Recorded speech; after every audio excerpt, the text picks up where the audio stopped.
The guy at the drive-thru was like, Ladies and gentlemen, welcome to Oh, episode we're 3 of going in. Apotheconversation, Royal Palm Aluminum Fantasy Football Edition. Maybe eventually there'll be other editions, but today, this week, there's only one, and it's fantasy football, because that's literally all we can talk about. I met with Logan Mischkowski. do you know what? It's another day. It's another week. It's another podcast. You know what that means? Another camera setup. Another camera setup. We're going to keep it going until we found something we like, where we get just so many viewers who can't stand us changing. And I'm also met with Casey Thomas. These camera angles are changing like my fantasy lineup, like at least 6 different times a week.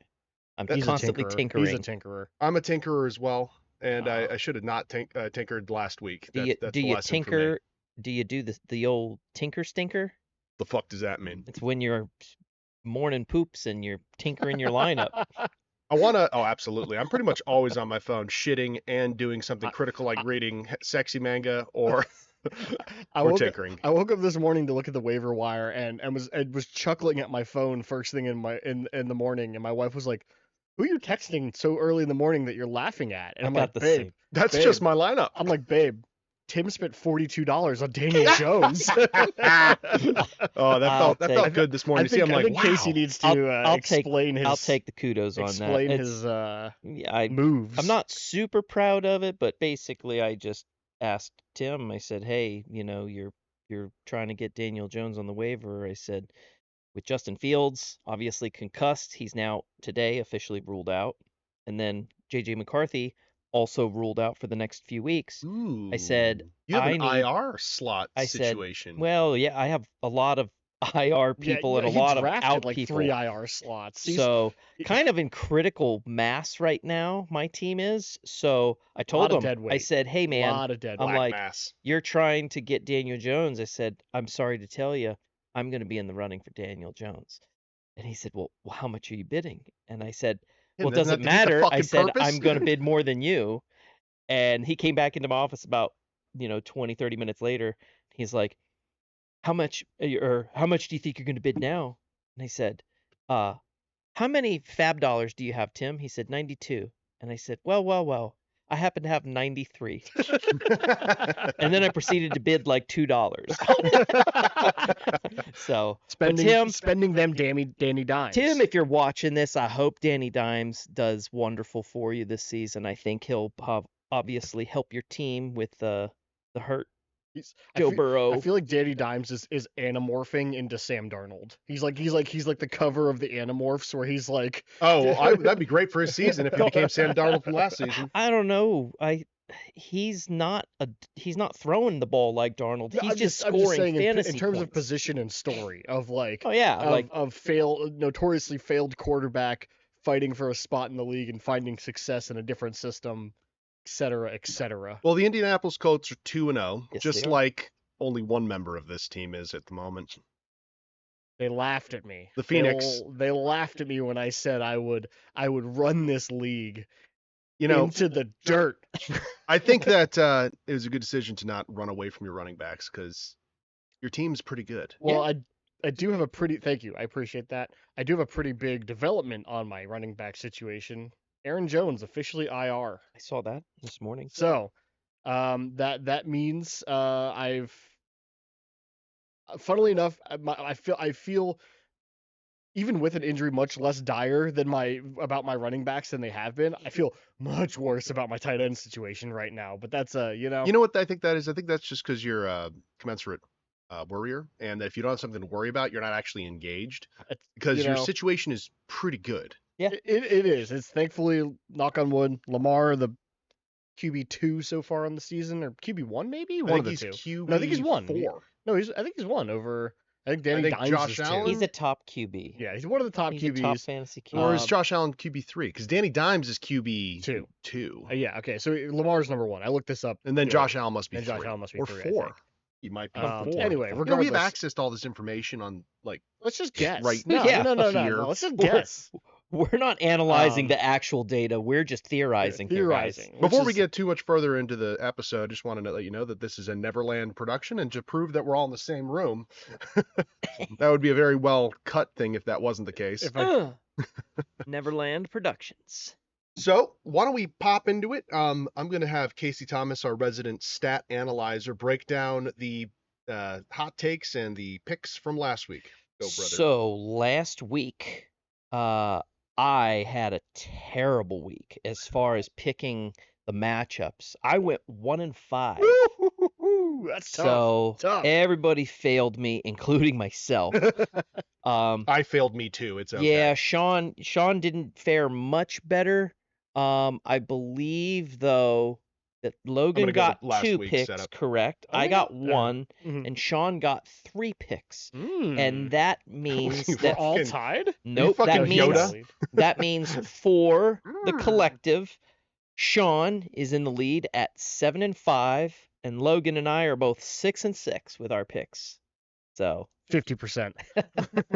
All right. So the picks from last week are I obviously picked myself, and you both picked me also, or you picked Trouble D. I picked Teddy. He picked Teddy. I picked Teddy. I had fucker, you jinxed me. Be better. Yep. I picked Commish, or actually I picked Beast Mode Brigade over Commish. And Logan and I picked me. I think we all decided that it was going to be a close match, so. Yeah. Yep. Moving on. Mikey, I think we all picked Mikey, right? No, you picked Mikey. Logan and I picked Tabby. Sorry, Tabby. So really, I thought I picked Mike. No, I trust you. I just thought I picked Mike. No, we went through the footage. We went through the film. I believe you. I believe you. And then obviously we all picked the Phoenix. Oh no, Logan and I picked the Phoenix, and I believe you picked John Hansen. And then you two picked John McGurk, and I think I picked. That was your only really bad choice. Yeah.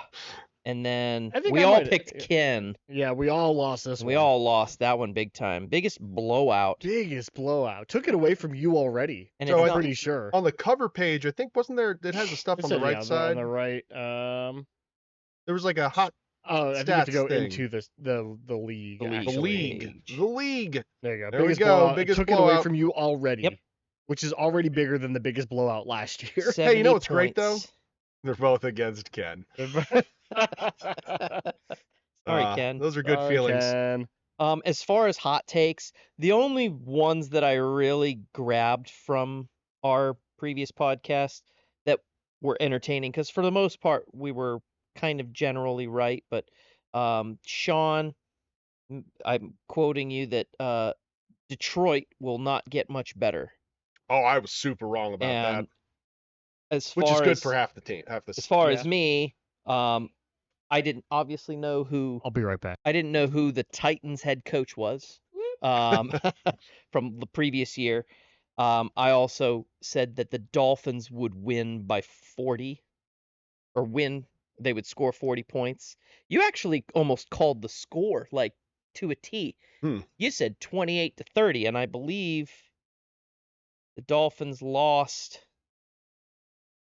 I believe they lost by a field goal. Is Mikey, you're the only one with Dolphins investment on your team at all? I think that sounds about right. And then Logan's big hot take was 27-33, and you said 30-28. So, but I think you picked the Dolphins. No, I picked New England here. I think. But Logan's big hot take was that the Broncos would have the best defense in the league. They gave up 29 points last week to the Colts and lost. Heartbreaking. Who do you think that makes the best defense in the league at the moment? From a fantasy standpoint, or from a actual Because that's a good question. I'll tell you something. A defense that really I'm intrigued by. We talked about this earlier. Was the Atlanta Falcons? Their young defense last week looked really good, and last week they've really stepped up. Absolutely. And Michael Penix, the Atlanta Falcons defense specifically. Yeah, the Atlanta Falcons defense specifically. Maybe not from a fantasy standpoint. Actually, fantasy standpoint wise, they did very well. Yeah, they had a good game, but I just mean overall. We're looking at a sample size of 2 weeks, so we're getting close to where we can safely feel comfortable and confident in assessing the goings of the league. Yeah, things are a little different than they were the last 2 weeks, and definitely before our first season game, where we just looked at the preseason game. We actually see players facing first string players, and we see teams that are developing and the ebbs and flows. Yeah. It's interesting how like a team like Indianapolis, where people were at the beginning of the season really down on them, obviously. They were Josh Downs on them. Yeah, they were Josh Downs on them, but with Anthony Richardson not being the quarterback and going with Daniel Jones, people were really questioning that, and he's turned out to be a stud. Well, what we're going to do is we're going to take a quick break and meet back when we have all the members of our team here. I think that's a good call. We're in the middle of a work day, technically, so it's reasonable to take a break here and there. Yeah. See you in a minute. Ladies and gentlemen, we're back to continue episode 3. Logan is done doing actual work for the company, and God we're back forbid. to Don't let it happen again. Fantasy football bullshitting. I think one thing we have to do in the regular work day from now on is to institute the Kyler Murray rule. Do you want to head off what that means? The Kyler Murray rule, for those in the know, is Kyler Murray, allegedly, I don't know if it's ever been proven or not, has a clause in his contract in which he must watch X amount of film before he can play Call of Duty or something like that, because he's a notorious Call of Duty fiend. But I made the joke this morning saying that we should institute a Kyler Murray rule in which we have to work X amount of hours before talking fantasy football, because, boy, since the season started, productivity not been our forte, boys. Down. Hey, it's okay, because building morale for the office is one of my most important activities. Have a good night. Have fun on your show. Bye. My brother was just here. He's going to pop by right there. Yep. So we're going to open up a little surprise for Logator, unless you already got the notification. I haven't opened my phone. Alert, up here. Alert. A trade alert. Trade so alert. In the league, we have a trade that has been accepted. Has been accepted. It's rare to see things actually get accepted. So the Mad King, our Mad King here, Sean, has made a trade with Ken's impressive team. Has sent him a trade or made a trade? Oh no, the trade has been accepted. Oh, here on I want to stream. hear Logan's live analysis because I have some feelings.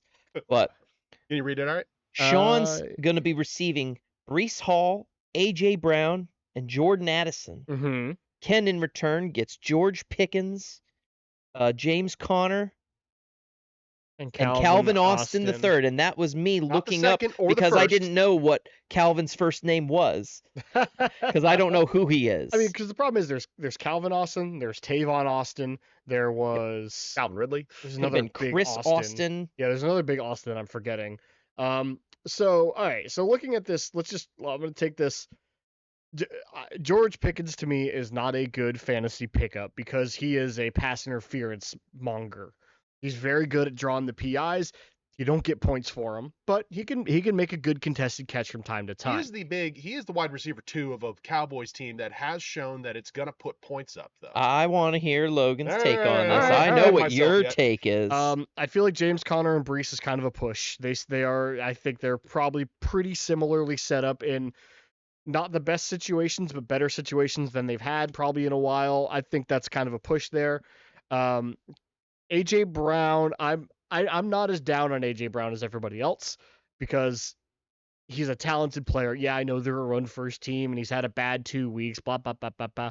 I do think A.J. Brown is going to get his points, whether or not it'll all be on my team. I'll be on your team, and I'll be on 1 week. And I'm actually really high on Jordan Addison, too. I like Jordan Addison. Didn't have the roster depth at the draft to pick him up and hold him in suspense. You liked him last year, too. I liked him last year, and he played well for me last year. He was rock solid. He was a good wide receiver, too. I think I had him stuck in most of the time. So the equivalency of the trade here, I feel like... Is it early enough to factor in where these people were drafted? 2 weeks in. We're in week Probably 3. not, because I feel like we're still in the calibration time here. Because, like I said, so it is early enough to keep the draft position. So that's what I'm saying. Like where these people were drafted, as far as the I value. see what you're saying. That's what I'm saying. Like have we? Yeah. I mean, we're still right at the tipping point where people are going to get off their high horse. Yeah, you're gonna see people get cut. I'm looking at BTJ right now. I'm like, you got one more shot, buddy, before I take you out back in the woodshed and trade you to John Hanson. What? Nothing. Go on. Anyway, I think it's a fairly equivalent trade. The biggest, I think, deciding factor will be how does George Pickens play? Does he get the points? Does he? I think that's going to kind of be the big thing because I am more confident in A.J. Brown getting his points than I am George Pickens getting his points. I don't think I'm going to be screwing Ken over with George Pickens. I think George Pickens is going to have boom and bust weeks, but he's had Brown. More consistently being thrown, and I think Dak has more to throw for. You know what I mean?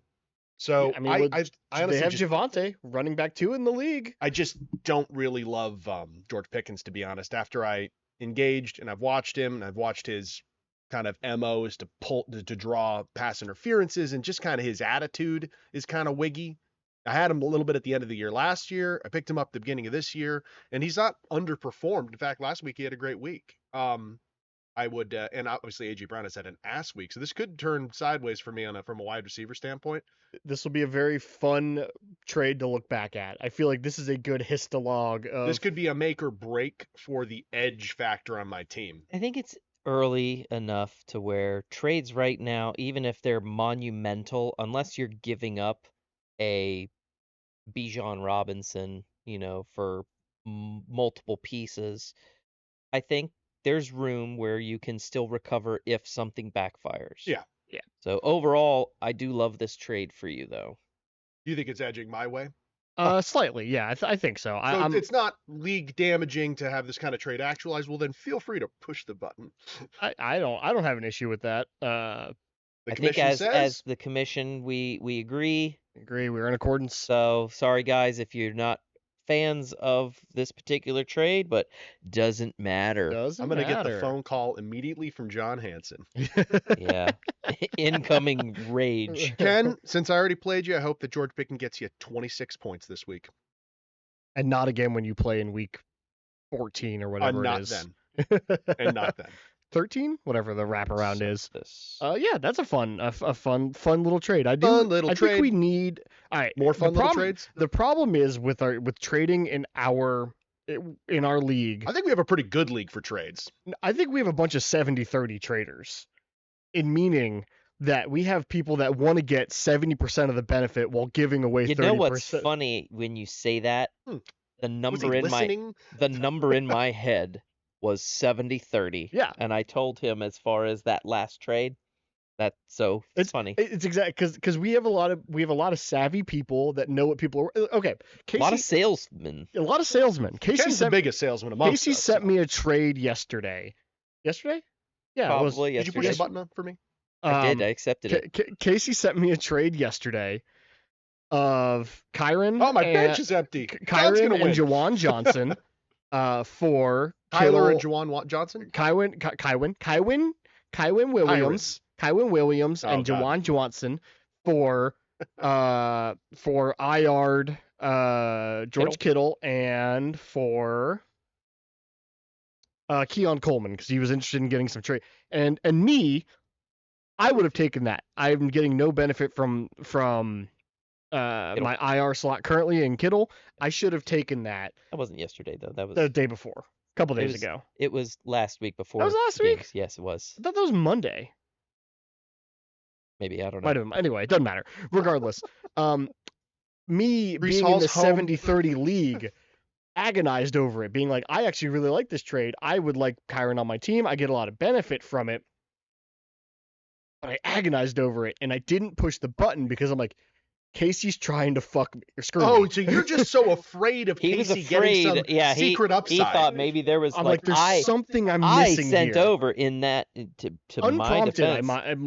I sent that over, and that was a 70-30 in sway of you, I think. And I talked myself out of it, and I should have just pressed the button. Casey's really pushing his team to be ready at week 6 to attack the league. Yep.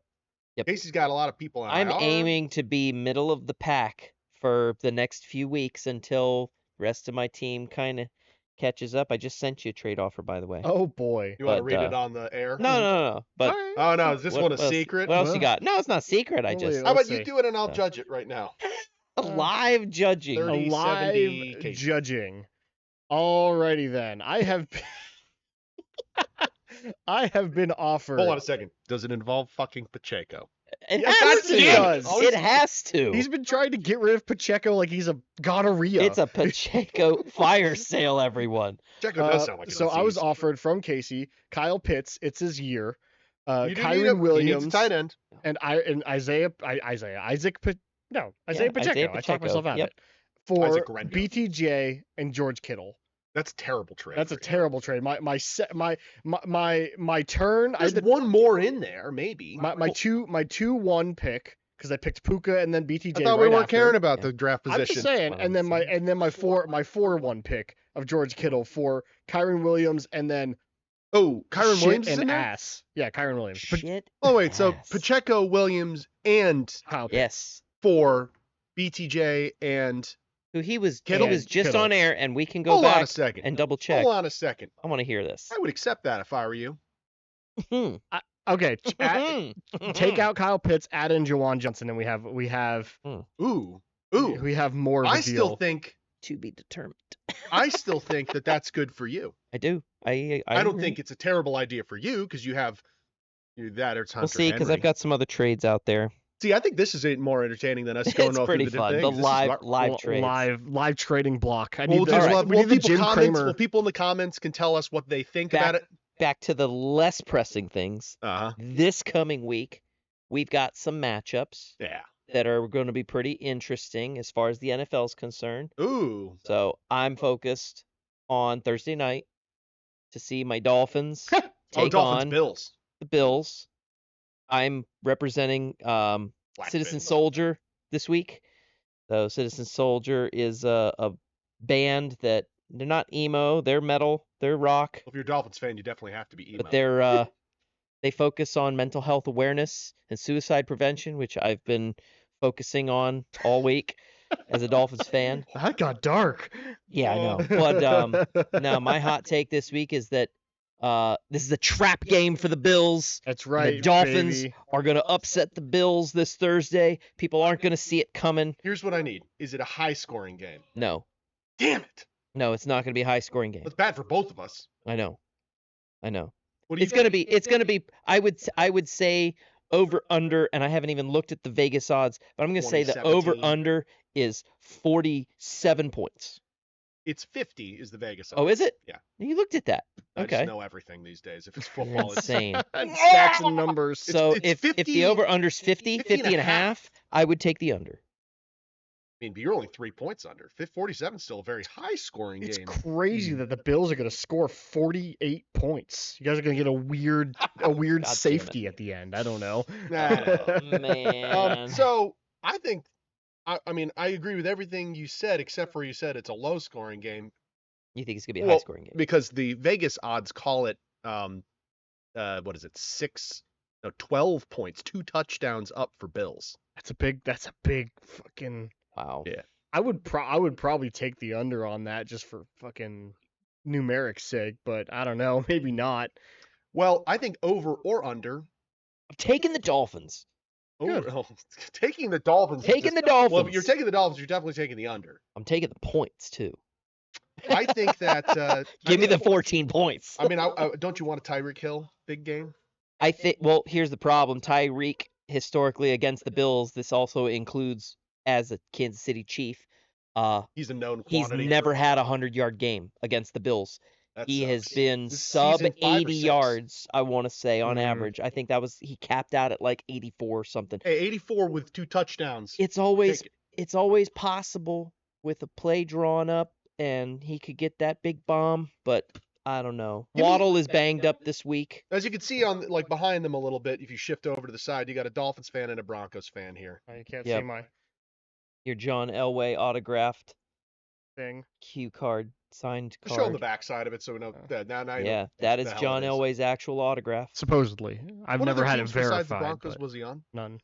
I don't think he played. I think he retired. He was drafted to the Broncos. Well, wouldn't that be sick? If, as you were a kid, your parents were just like, hey, could you do me a favor and just sign this? Just lie to me? I mean, that'd be a great parental thing. I would love that. There was actually fun enough. There was photos that came along with this as well back in the day of of him at the press conference. Well, there it is.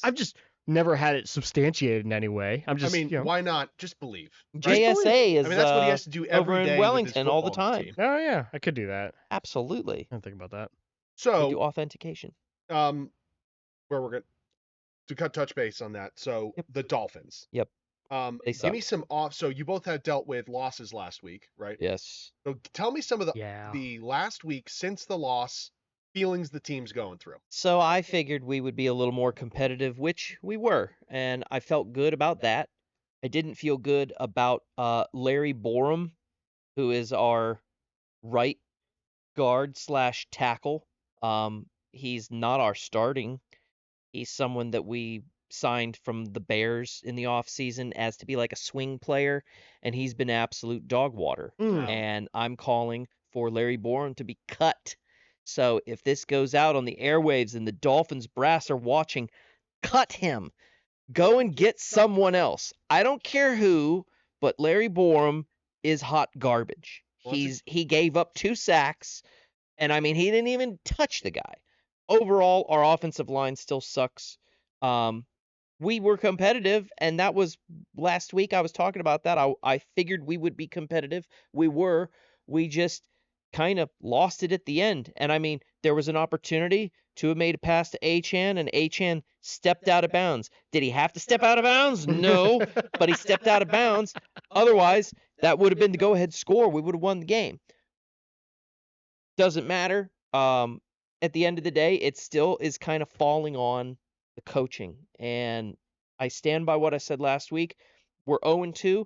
If we lose Thursday and we lose to the Jets next week, you can expect big changes. Big changes coming. Well, what I was actually looking into was, I think you guys had a player-only meeting last week or something like that. Yep.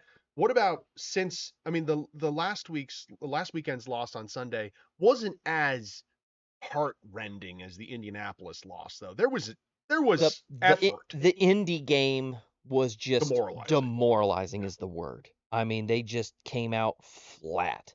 And last Sunday, they came out with some fire.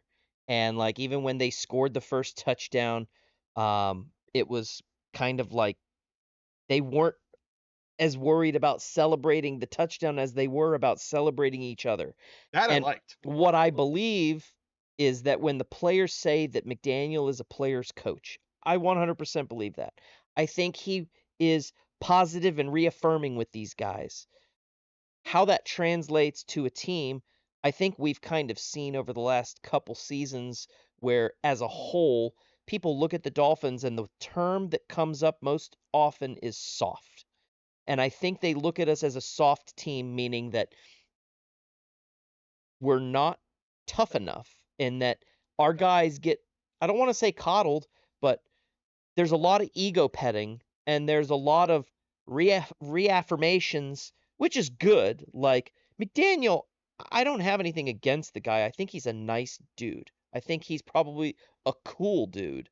But as far as a coach, you want to hold accountability. And I don't think that's happening right now. And to have the players get together in a players-only meeting where they're holding each other accountable, kind of like, well, why do we have a head coach? Yeah, and I want to contrast that with like the way that the Minnesota head coach was trying to coach J.J. McCarthy during the game, where there was obviously like hold him accountable, be firm.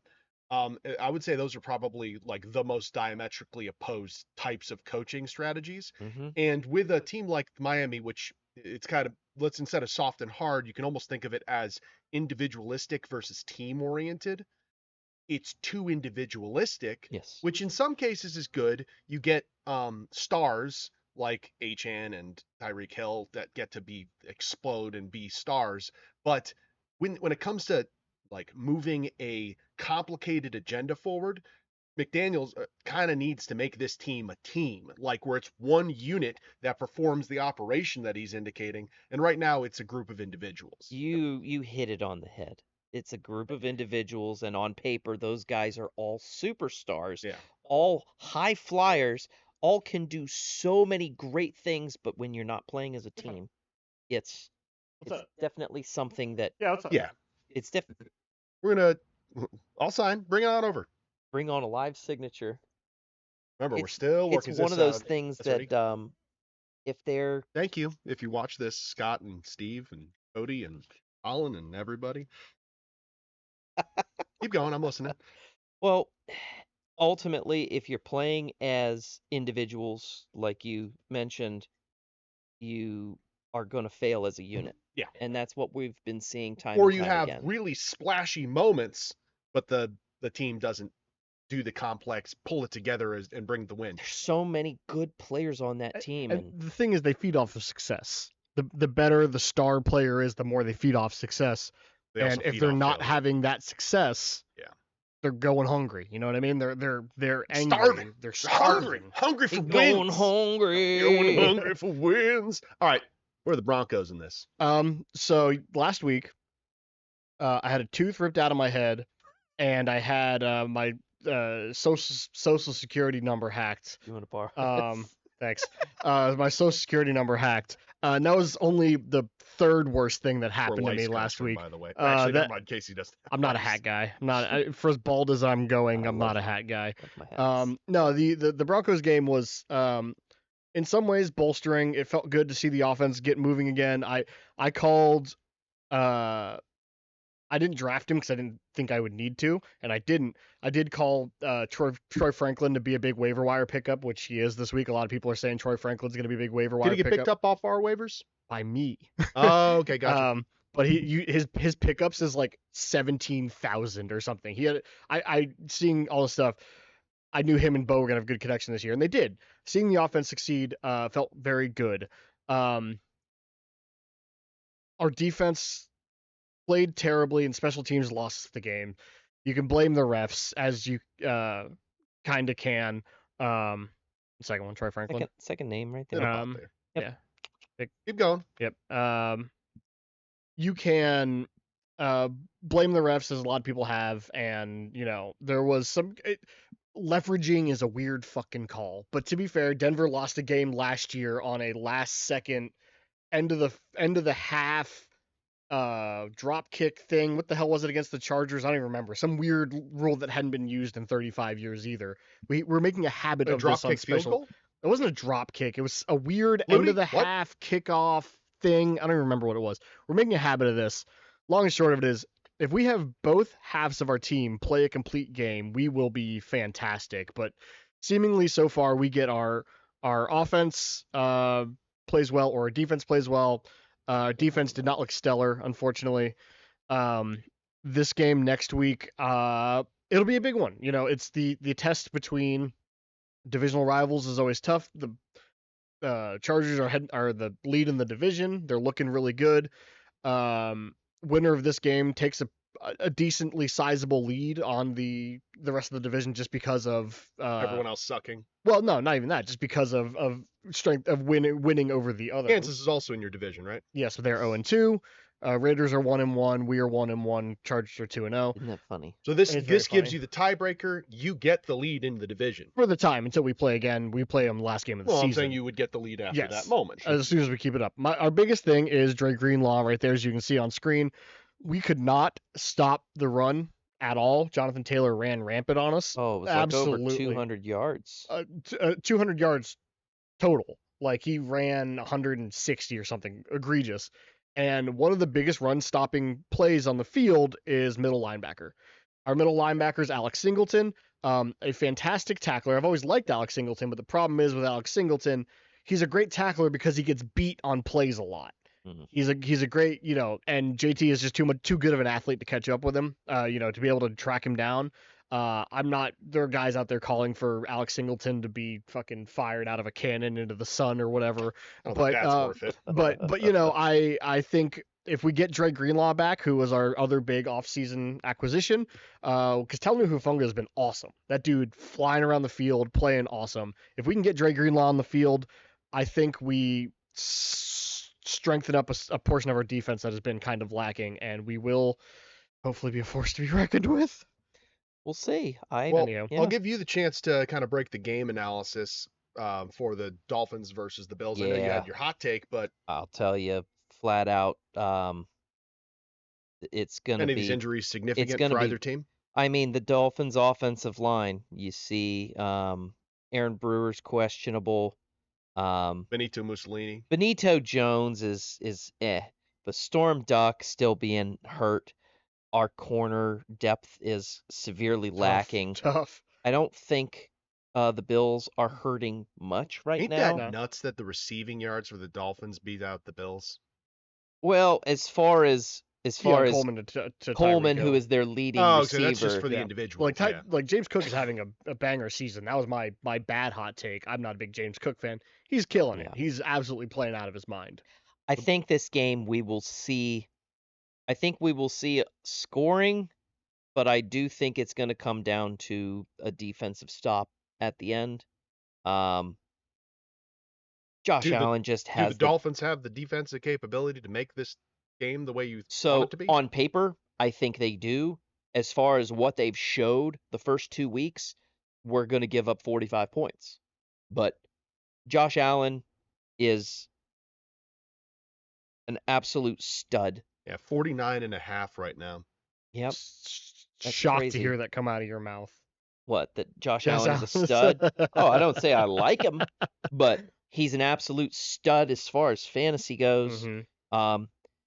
As far as what his overall game tape is going to look like from tomorrow's game, I hope we can smother him enough. Yep. Do you think his injury is significant at all, or do you think it was just a temporary thing? Allen, he busted his nose, right, or something? Yeah, he broke his nose on a play and then came back into the game. Had them reset his nose, and he came back and finished the game. And how does your nose get broken with the helmet on? So when it happens all the time. Is he not wearing his wrist or cringe strap? I can go up and under. You can go through the holes. There's a bunch of ways a hand slips in. He went face first into the ground, so when he hit. Oh, got it. Might have overcome the strap too. Yep. Interesting. So, yep. Well, let's pivot off of actual teams and go on to our little fantasy league here. You didn't talk about the 49ers. Let's talk about the 49ers. All right. Let's do my 2 seconds on the frickin' 49ers. Yeah. I think you said it perfectly last week, the San Francisco 49 IRs. If we pop open Ricky Pearsall, Mac Jones. Mac Jones balled out, dude. Why did it go to Arizona? 3 TDs. Is that not who they're playing? Yeah, it's who they're playing. No, but it went to it's just the same color. Okay, that confused me. Yep. Mac Daddy Jones. Mac Jones, balled I think, since I had the opportunity to care about the Jaguars last year when Trevor Lawrence was out for half the year, I got to see Mac Jones play, and it doesn't terrify me to have Ricky Pearsall in there doing some wide reception with Mac Jones throwing the football in his one game he's been in. He threw it better than Brock Purdy did in the first frickin' game. Mac Jones is a good backup. Christian McCaffrey's doing fantastically, and I think Mac Jones he can hand him the football just like he can hand it otherwise, and Christian McCaffrey will continue to get fantastic catching opportunities. I think that 49ers, if they have a strength, I recognize that you're looking at the injuries here and you're like, oh, it doesn't look that bad. That's because this list goes down like 50 spots. Yep. Am I actually on this? Yeah, you guys, I'll make it bigger for you guys. Your screen's not big enough to see all of the. Yeah, no, it would go down to about here if you look at the weekly. The coach is hurt? Wait, no, there's a button right here. The cheerleader is hurt. So here's the Arizona Cardinals, and then it doesn't make it look as bad as it is. Problem is they're higher profile. You have suspension, concussion. Well, I prefer to have some suspensions to concussions, because suspension you can come back from. They're just so much higher profile. Like your Jawan Jennings is wide receiver 2, Ayuk wide receiver 1, Brock Purdy your starting quarterback. Like that's tough. These are pretty Marcus Robinson wide receiver 3, Those probably. Are tough. Him and Ricky Pearsall. So from this, how many are? So we got the cornerback, Sir Neal. I don't know what his quality level is. He doesn't jump out at me. So the reason I mention is I think the defense for the 49ers is one of their strong points. And as a result, the Cardinals is going to get slowed down because their offense is a little lackluster. I have a feeling that the 49ers will get up with a mild lead, as they've been shown to have in the last few weeks, where they get that little bit of a lead and then their defense is able to just keep it going. Yeah. That's one of the reasons I moved off from James Conner, like for this week, if I could, is I don't think he's going to fare very well against the 49ers. In fact, Nick Bosa, I believe, is one of our strong tackles. One of the Bosas. I can never keep them It straight. is Joey Nick. or Nick. Joey okay. is playing for the Bills. Bills. And Nick is with the 49ers. So Nick Bosa is probably going to annihilate Kyler Murray this week. Nick slowed down, man. He's not the guy he used to be. Have you watched any of the 49ers games? He is doing it this year. Hey, have you watched any Cardinals games? You underestimate the toddler scrambling abilities that Kyler Murray has. Okay, he looks like a baby running away. No shade to the dude. Like, he's a good quarterback, and I have nothing wrong with him. He's the strangest looking human being on the field. He looks like a kicker that they're making play quarterback. Oh, all he wants to do is play video games. I want to get a video of him scrambling and just put the Benny Hill music to it because like his arms like do this thing. And it's just, it's really funny. Yeah. Well, so the hot take, the moral of the story, the whatever other stupid ass metaphors I have that resonate here is I think 49ers are going to pull it out. I think that it's going to be an uncomfortably low scoring game for the purposes of my fantasy week. I think that Christian McCaffrey will get between 15 and 18 points as he's shown. He's going to get tossed the football a bunch, but I also think that Juwan is going to be carving into my Ricky Pearsall stock because Juwan, I think there's a perception of Juwan being the wide receiver one for the team more than Ricky. And I think Ricky does a good job, but I'm hoping that they share the love a little bit more. Yeah. And I'll be real, I don't love Brock Purdy as a quarterback for like long-term perspectives anyways. I think he is kind of mediocre. I think he's above league average, which is honestly kind of all you can ask for in the league. For a lot, so far as superstars go, there are 2 to 5 at any given time. And then you have your mediocre dog shit guys who are stuck contractually or whatever. Yeah, there's like the 10 fantastic 12. artisan throwing quarterbacks? Is Dak supposed to be one of those guys? I think Dak is an above average thrower. Like, who's the number one? Lamar has an insane distance and accuracy. He has the highest quarterback rating of all time. If you take all of his games, I saw it recently. All of his games, he has the highest quarterback rating of all time. It's crazy that people talk about. Like, I'm not a huge Lamar guy. I just drafted him because he fit in my spot. But the fact that he is already the leading rusher for quarterbacks, or like getting there, I don't know if he's beat Vic yet, but like in terms of like historical, he's one of the leading guys historically. Okay, gotcha. Yeah. And has in the middle of his career. And has the highest passer rating of all time. It's like dual threat doesn't even begin to fucking explain it. Like, it's crazy. No, he's like somebody cheated in Madden and they put the stats in 2 diametrically proposed areas all the way up. I mean, I would have said, as far as pure quarterbacks go, I would have said Joe Burrow last week prior to getting his 200th He's sack. able to do those artisanal throws, right? Yeah, handcrafted, homemade, $30 at a store in Boulder, Colorado, artisanal throws. It kills me. It kills me because I'm going to sound like a homer, and I'll only take 10 seconds. But Tua's one of the most accurate quarterbacks out there when he's asked to throw, like to intermediate. He can throw a deep ball. He just can't. He doesn't have the arm strength to go. And then Patrick Mahomes, if he's given a perfect O line, would be able to do the same thing. I don't think Mahomes is like. I would put him gadget playing. He's more of a he makes something from nothing. He's a playmaker. Yeah, gotcha. He's a something from nothing kind of same guy. with Jalen Hurts.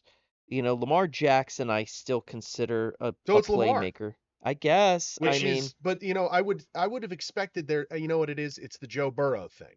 It has to be Joe Burrow as the number one far and away. Well, because you think about him as a pocket passer, as these strict pocket passers, which are fewer and further between in the league. So Dak being a pocket passer too. Pretty much, you're not really worried about Dak's legs. He can scramble a little bit, like most quarterbacks have to be. Like, you don't get a Peyton Manning or Drew Brees who are Tom Brady who are dudes that are stuck in the ground. If you're coming to get them, they're gonna take it. Like, they can scooch a little bit, but is Baker also the playmaker kind of guy?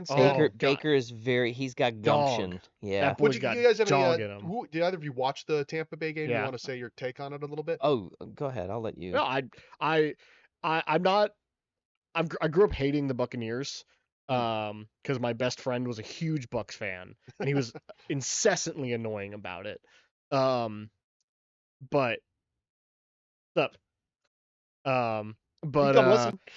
have a tough time saying anything nice about the Buccaneers.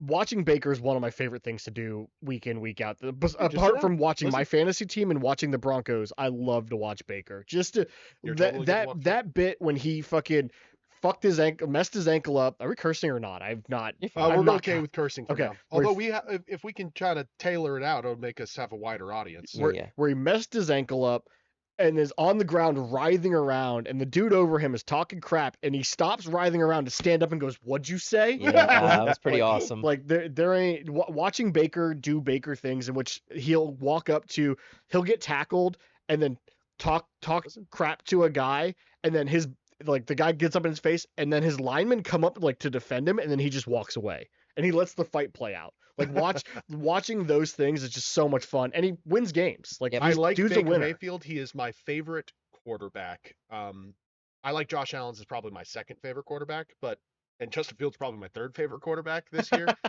Rest in peace or whatever. Did he practice today? No, he is officially out. It's 3 weeks for concussion protocol, I think. No, he's just officially out today. He's day to day, but he's got to get through protocol. It's not it's minimum of week 4 or 5.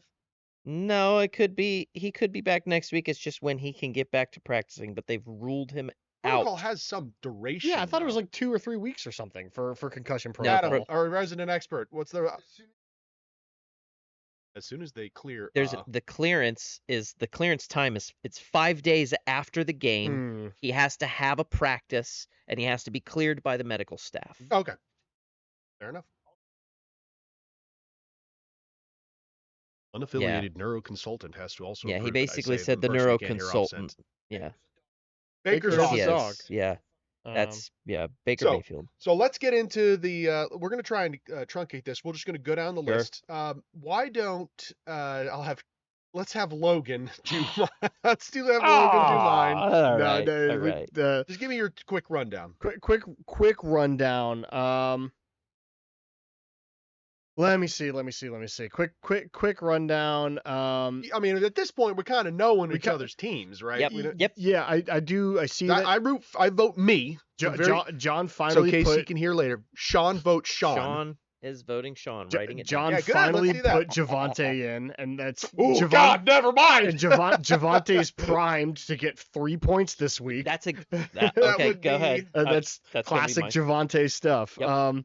That being said, yeah, I mean, I give you the edge to your team, Sean. It's just I like the edge with my team as well. Yeah.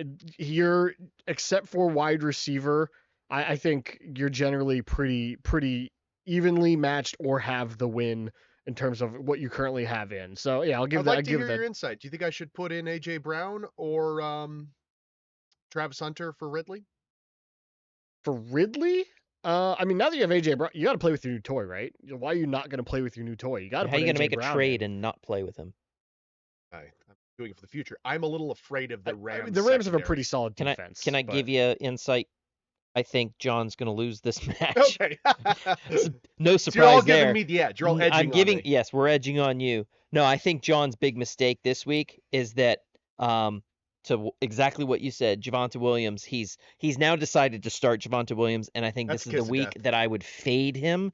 I would start Omari and Hampton, who I have been fading the last couple weeks, but I think Hampton is going to do what Jonathan Taylor did last week and run all over Denver. It feels like a universal mandate. I don't know why. To me, there's Javonte Williams' performance this week hinges on whether or not John puts him in his lineup or not. I agree. There's a universal mandate here that superposition if he is on his bench, he's going to continue what he's doing. As soon as he puts him in, Javonte falls off a cliff. And then next week, he's going to put him on his bench, and he will go off for 30 points. So I have the opposite luck. I think that I've held off appropriately for Calvin Ridley until this match. So Indianapolis Colts, I think there's a chance that scores can be happening against them. I don't think they have that super number one cornerback like Surtain. How do you think Surtain is going to play a role with the Denver game? And who's they're playing the Chargers? Omari and Hampton being the running back for the Chargers, who Surtain's against. Yeah. So that's going to kind of lock down potentially Ladd or one of the other guys. Quentin Johnson or Ladd is. So this is where Denver struggles the most, is when a team has two. It has two, because the good thing about three guys right now. Well, yeah, they got 3 guys right now who are all playing well. Who's the third guy? Keenan Allen. Keenan Allen. So that's The biggest benefit of having Patrick Surtain, which he had a pretty tough game against Indy, he got kind of tweaked, hurt early. So yeah, he was hurt for you could tell he wasn't his full speed. Needs to get He healthy. had a groin injury, and then he had an ankle injury. He hurt his ankle. That when he's playing at his fullest, that shuts down that half of the field for the most part. So then they can afford to do other weird stuff on the other side. This is where Denver's gonna have to play more true blue defense and has the opportunity to get kind of run up on. Gotcha. Unfortunately. So you guys give me the edge. We don't have to delve too much in mine. Yep. I do kind of want your guys' opinion on AJ Brown versus anybody. What do you think about the Rams secondary, real quick? Yeah. Yeah. Well, should I start in the last 2 weeks? I'm with Adam. Adam says you start AJ Brown, which I agree. The Green of Worm Tongue. Last year's Worm Tongue for Sean. I'll talk to Shlomi about this and get my stuff going on. For a nominal fee. All right, so I'm gonna go with Commissioner versus Steamrollers, just kind of get it started up. I am gonna go. It's hard to root against John. I said the same thing about Daniel Massat last week, but hard to root against or hard to pick. It's hard to not pick John. Tough when you're starting Jake Browning. Yep. I listen. I know. All right, so I think Jaden Daniels has a much better opportunity to get some points this week versus Las Vegas rather than against the best team in the NFL right now, the Green fucking Bay Packers. Yeah. With a fantastic defense and offense. John's team is stronger than Casey's team is in its current form. His biggest hole is his flex. I just want to let you guys be aware that Jaden Daniels is not practicing today. He's not practicing tomorrow. At the earliest, he's going to be practicing Friday. What's up with him? He tweaked his knee on Thursday night last week.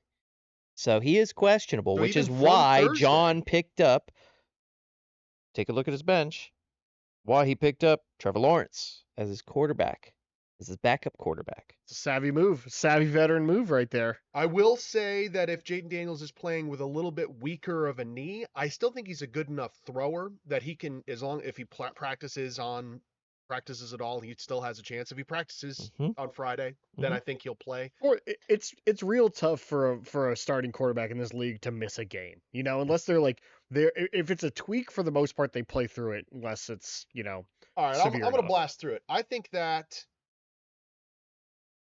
you're picking John. No, I didn't. I actually don't think so. I'm picking John. Son of a bitch. Sorry, I have to pay attention. Okay. Because I think Bijan's going to have a fantastic game. I think that Tyreek is going to have a good game versus Buffalo.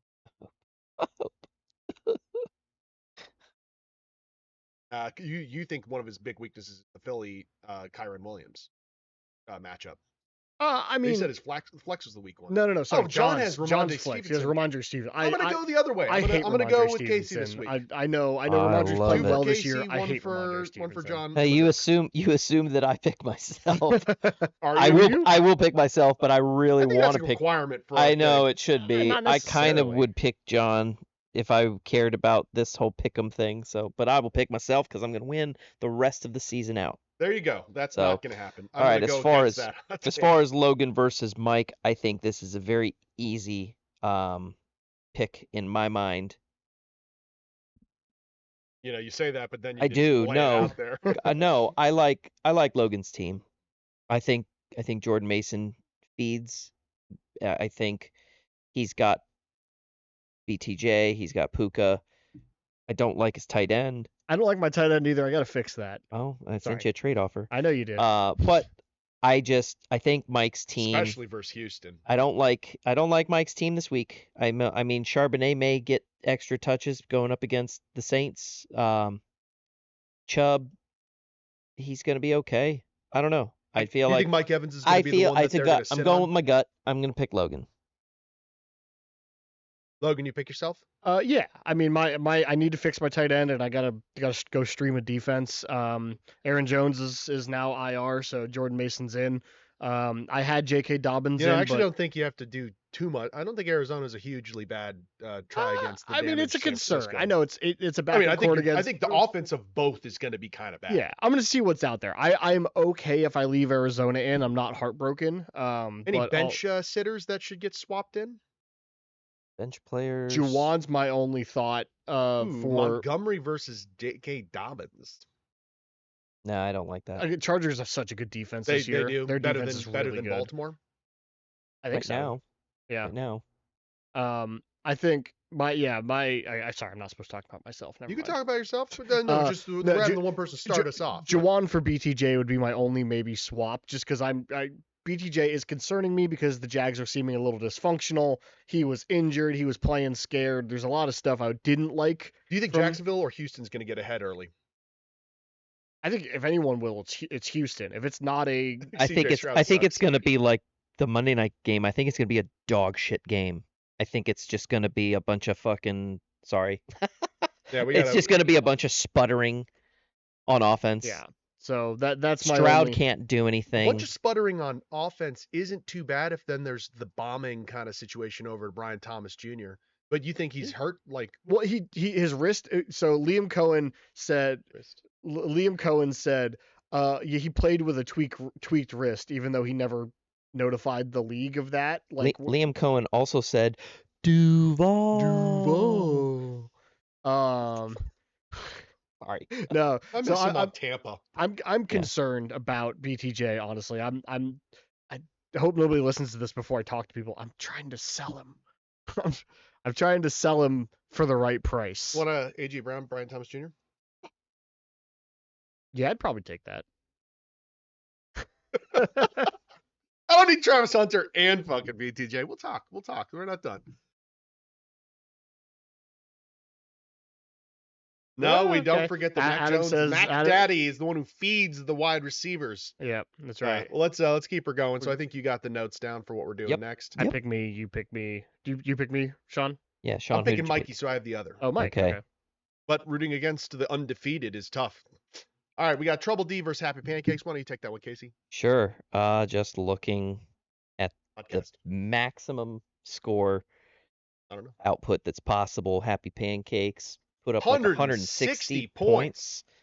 That being said, I think his team pretty much blew their load last week. No, because they all scored, and you can't. I'm sorry, they're not all gonna just have bangers every single week in and week out. Yeah. I think he's due for some regression. I think Teddy has been putting up consistent numbers. Really, so I'm going to take Teddy this week based on them. I will say, a caveat. I will take Teddy if he swaps out his Samson for Wan'Dale Robinson. Probably a better pick. So he's got Dylan Sampson right now, but Green Bay's defense has been. Dylan Sampson is about to lose a bunch of touches. So Wan'Dale Robinson is facing Kansas City's secondary. Actually, yes. Kansas City secondary's given up some. I mean, definitely versus the Chargers game. Quinshon Judkins is going to be getting a ton more carries this week. You hope, huh? No, I mean, Shalomi's over here praying to the fantasy gods for it, but I think it's pretty evident that a guy that didn't have any training camp, who got 50% of the carries in his first game that he was allowed, and he averaged over 6 yards a carry. I'm sorry, if he's not getting the rock 60% of the time, they need to fire that head coach, because you have someone who can play. Well, it is the Browns. They should fire everybody. He's a dual threat as far as running back goes. Well, I think Happy Pancakes should take the trade for Tyron Tracy off his team, so I can give him Cam Scattaboo, and he can actually get a running back one on his team. But I'm actually going to take Jimmy on this one over Trouble D. What do you got? I'll take Teddy. I think Teddy's consistency has been impressive. Even when he loses players, he still manages to put up decent numbers. You're a rock solid individual. Teddy has come a long way. Fungus Among Us versus Stabs Mighty. Low Gator. You know, the good news about this match is someone's gonna win. I think it's gonna end in a tie. 0-2 teams. You know, I think, looking at it, he's got the indie kicker in there. Oh man. Ooh, there's all sorts of shit going on with this one, isn't there? This is very interesting. Well, you can read it too, right, Casey? Yeah, I can see it. I think Tim should have this game in the bag. I think Tim should, because with Daniel Jones, if Daniel Jones continues to do what he's doing, I think Cortland Sutton's gonna have a better week, I hope. And Jahmyr Gibbs was dynamite last week. Seems like he's kind of getting his stuff going. What was Brock Bowers' score last week? He only had a couple of points, but He was also probably he not was full he was a little 100%. banged up, Yeah. but he had several targets. Yeah. Kelsey only salvaged his because he got a touchdown. I just the way that I look at it is Walker is still considered a starting starting running back. He's going against the Saints. You got Gibbs, who's a stud. You got Etienne, who's a stud. Cortland Sutton. It could be Cortland Sutton's week. It could be Marvin Mims' week for Denver because they like to change every week who they're throwing to. That's just interesting. Timmy hasn't picked up his 6th bench spot. Yeah, I don't know what he's going to do with it, but I think pick up a 6th bench player. I think I think Tim's going to win this week. I think Tabby's team is. We talked about it last week. It's high ceiling, low floor. Which is the problem because we all hate DJ Stroud. I don't. Well, I hate to say it. I don't even know if Tabby has a high ceiling anymore.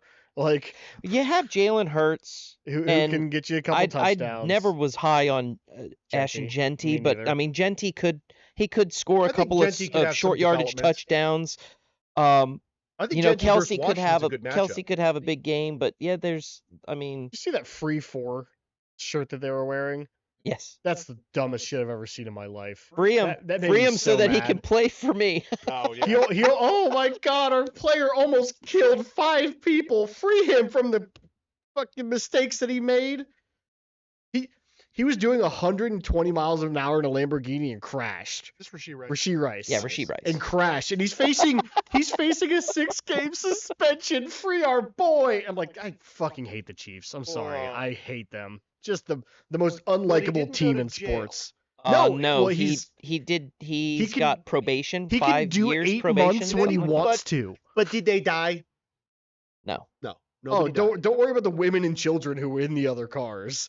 No, because if someone had died, he'd be out of the NFL. Because we had that with what was the kid from Oakland? He's on your bench.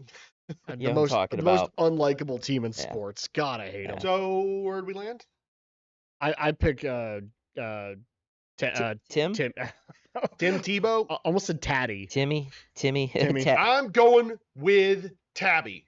I love it. Support the misses. Henry Ruggs the third. I think that Nico Collins on Houston here is going to have a bigger week versus Jacksonville, even though Jacksonville I think has a pretty good defense. I think that they're going to figure something out, and he's going to get some action. I like JSN versus New Orleans. They better because both those teams are struggling right now. Jalen Hurts is going to find himself in the end zone at least once in this game. But however, I don't know if he's going to throw the fucking football to make it there, or if he's going to do it off the back of Saquon Barkley. Records aside, both those teams, Houston and Jacksonville, I have major concerns about how their offenses are playing. Yeah. No. So I think I'm going to give it to Tabby this one. Doing it on vibes. The vibes. Go with the vibes. All right, last matchup. Bring us home. I've been right about Tabby the last 2 weeks, so I'm going to be right about this one too. He didn't believe in you, Tabby, last week. No, I believe in you now. Now is your moment. Who does Ken have to put in? And is who could he? It's just because he did the trade with me. Yeah, if he picks, so who's he going to put in? He's going probably James Conner. Okay, he would have to start James Conner. That's right. I forgot that's who he got. Yep. So looking at it, this is easy for me. Yeah. This one's easy for me too. Yeah. It's not. Was this not your pick, or is it your pick? What? I hate to say it. It's not. Oh, it is mine. Yeah, we can all say it together. My bad. Sorry. Yeah, Masad. Yeah. Not Ken. Not because I stripped his team of all of its useful players. I think that question George Pickens in the flex actually. No, you gotta leave flat. He can't. No. He has George Pickens for his bye weeks. Yeah, he's got Pickens as depth. Yeah. He's gonna throw James Conner in there. And traded you A.J. Brown for depth. I think he's going to do better than his 62 points he's been getting. But I think that Beast Mode Brigade, again, like we said before, got a good fucking team. I'm going to call it right now. I'm going to say that Ken doesn't set his damn lineup, and I'm going to say Daniel wins by default, and Ken puts up 68 points. Well, if he doesn't watch our video and he's not informed, that's his fault. Thanks for your donation, Ken. All I got to say. I think that I have a hot take from all of this. I think that Daniel Masat 100% makes the playoffs. I firmly agree with that. His team is. I think he's putting the effort into paying attention. He had a good draft, even though it wasn't all the pieces I would pick. He picked the right pieces at the right times. I think that he's got a strong rising star of a tight end? I see one weakness on his team, and it's in Pollard? it's in wide receiver. No, I love Pollard because Pollard's the only Tennessee running back that's going to be getting anything for a while. Yeah. I think his wide receiving depth is a little lackluster. Specifically, the injury to Joe Burrow hurts his T. Higgins stock. Now, hopefully, Browning can go out there and just sling it for 3 months. I think he did. Jamar Chase got 30 points last week. He has in the past. How many points did Jamar Chase get last week? Like 28 points or something. Great. He played. I didn't watch the game. I don't know what happened. But let's see what T. Higgins got. But DK Metcalf. I can't see it from this. He's got Higgins and Metcalf are his number 1 and 2 receiver. Metcalf which New England is a great choice. Yeah. 3 for 38. Yep. And a touch. Thank you, stats boy. Stats boy. Got to bring you on for regular being our stat. Oh, honestly, I could use a producer, Adam, if you want to come and be a part of this. Stats boy. There you go. Yep. No, Higgins. 3 for 56 and a tutty. Yeah. He had 8 targets, so I mean, like, it's not like he's not gonna get. T. Higgins is going to get the targets, so it's not like, in my mind, a guy like A.J. Brown, who on a week-to-week basis is going to get 4 to 6 targets, depending on the game flow. Yeah. Look at He's going to get targets. It's just a matter of... Where are we? It's just going to matter on... Adam's in the background of that. I didn't realize Adam is in the background of this. Hey, no, you're in. He's our producer. He's right here. That's Karima. No, you're perfect. Actually, it's kind of perfect. Yeah. I hope you're not in witness protection. Busted. So, all right.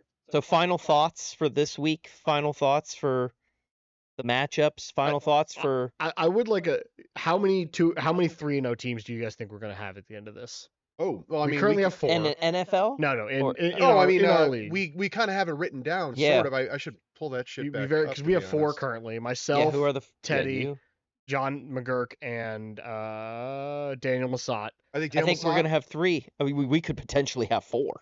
Still? I think everyone's going to continue to win? Yeah. No, Daniel Massat, who... Massat's John, playing... I don't think is going to win. Massat's playing Ken. John's playing me. I'm playing... you play Mike. You play Mike? Mike. I picked and Mikey Teddy plays Jimmy. Right? Yep. Yeah. So I mean, potentially we could Jimmy. have 4. So my pick is we'll have 1. Ooh, I like that. Bolt. You guys are picking that we'll have 4.